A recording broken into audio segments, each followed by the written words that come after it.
Hali mwanafamilia wa channel tupendwa hii hapa ya Kileo Media.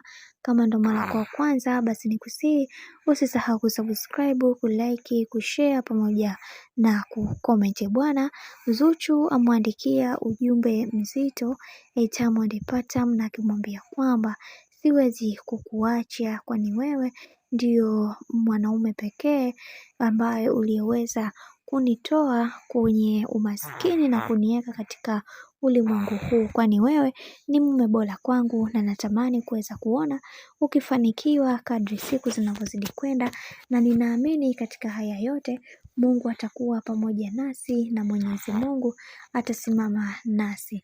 Na pia kuna vitu vingi ambavyo vipo katika maisha, na mimi binafsi nitahakikisha kila kitu kitakuwa sawa, na ninaamini katika haya maisha hakuna binadamu ambaye anayekosea, na mimi binafsi nitahakikisha kila kitu kinakwenda katika mikakati na misingi iliyo bora. Mimi ni binadamu pia nakosea, ila katika ukoseaji wangu umekuwa ukinisawazisha kila wakati.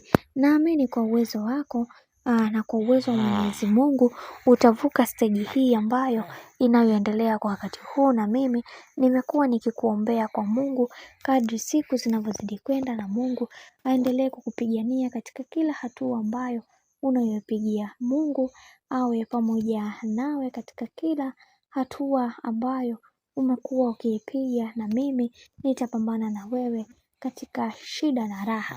Sasa kwa huu ujumbe ambao aliweza kuandika bibi Zuchu, Diamond Platnumz ameweza kuupenda sana, na kisha akafunguka vitu vingi akasema kwamba naamini katika haya yote ambayo yanayotokea, wewe ndio mtu pekee umekuwa ukinipa heshima. Hakika wewe ni mwanamke na nusu, na Mungu aendelee kukupigania katika kila hatua ya maisha ambayo unayoyapiga. Mimi na wewe kila kitu kitakwenda kuwa sawa.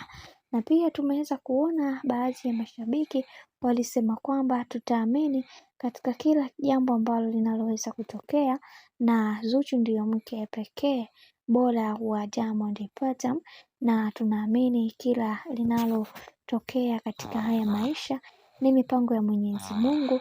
Hivyo tuendelee kupeana moyo katika mahusiano, kwani watu wengi wanapitia mengi katika mahusiano, na yatupaswa kuweza kuwa makini na kuhakikisha kila kitu kinakwenda kuwa sawa. Bwana, mambo ni mengi alafu muda ni mchache. Mimi naomba nikusihi kitu kimoja, kama ndo mara kwa kwanza, basi msikose kusubscribe, kulike, kushare pamoja na kucomment, kwani ukifanya hivyo utakuwa umejiweka katika nafasi nzuri ya wewe kuweza kuenjoy na kufurahi pia.